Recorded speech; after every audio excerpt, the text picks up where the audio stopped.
corruption gangrène nos économies. Donc, pour ces raisons, il faut absolument pouvoir utiliser le digital à fond. Il faut pouvoir mettre tout le potentiel que nous avons, en tout cas sur le digital, pour nous faciliter la vie, pour rendre nos procédures, nos processus beaucoup plus transparentes, mais pour rendre nos procédures et nos processus fiables aussi, pour qu'on ne perde pas beaucoup de temps à monter, à descendre. Et surtout, ça nous permet de complètement éliminer le clientélisme politique qui existe dans notre administration. Rapidement sur l'immigration clandestine. Ah oui. Une minute sur l'immigration.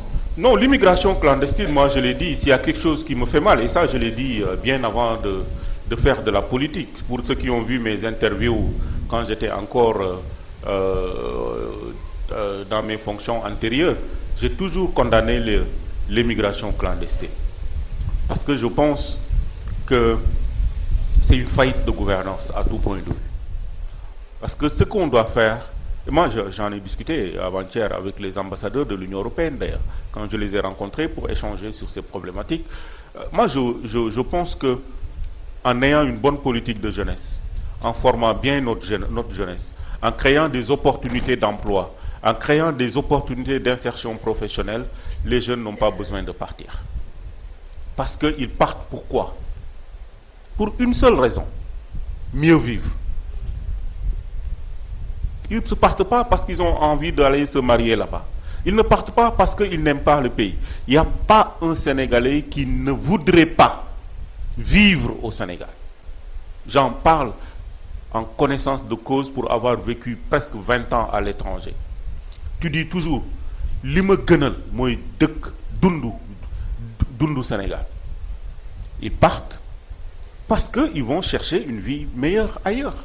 Si on est capable de leur fournir ce dont ils ont besoin, un jeune, il a besoin de quoi? Il a besoin d'être bien formé. Il a besoin d'être absorbé par le marché du travail.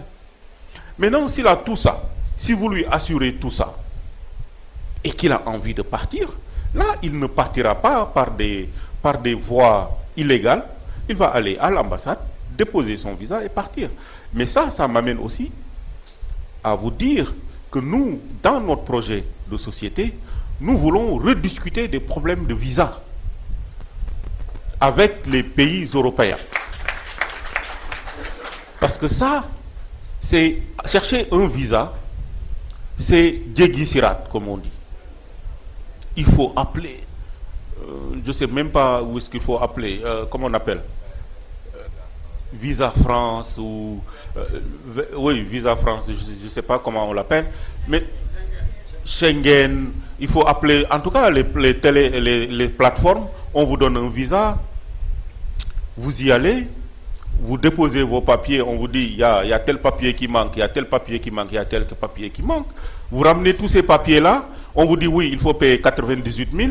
Vous payez 98 000, on vous appelle dans 2 jours, on vous appelle ou on vous envoie un mail pour dire votre visa n'a pas été approuvé. Et vous perdez vos 98 000. On ne vous les rend pas. On vous dit quoi? Frais de dossier. C'est pas normal. Un service qui n'est pas rendu ne doit pas être payé. Oui, tout à fait. Donc, pour vous dire simplement que notre diplomatie, la diplomatie que nous allons mettre en place, va rediscuter avec nos partenaires sur ces problématiques-là. Moi, je veux que nos jeunes partent avec fierté, qu'ils restent avec fierté et qu'ils rentrent avec fierté. Parce que nos jeunes ne partent pas avec fierté. Quand ils sont là-bas, ils n'ont pas de papier, ils passent leur temps à courir dans les rues, à se cacher. Moi, j'ai vu des jeunes à Barcelone, sénégalais, qui vivent dans des conditions terribles. J'ai rencontré des Sénégalais à Rio de Janeiro, dans la plage à Rio, qui, quand ils te voient, tu leur dis « Hey, ça va, nanga def ?» Ils courent vers toi. Tu dis « Mais grand, l'oeil des filles. » Ah, il y a qui se dit, nous ngi fi di daan doole. Mais l'oeil des def filles. Ah, dëkk ba dafa metti. Fii, les conditions sont dures. ils sont en train de courir à gauche, à droite. Et certains te disent, oui, on est ici. On était en Afrique du Sud. On est quand même parvenu à venir ici au Brésil. Maintenant, on va passer par le Nicaragua pour aller aux États-Unis. Donc, et quand ils sont là-bas, ils n'ont pas de papier.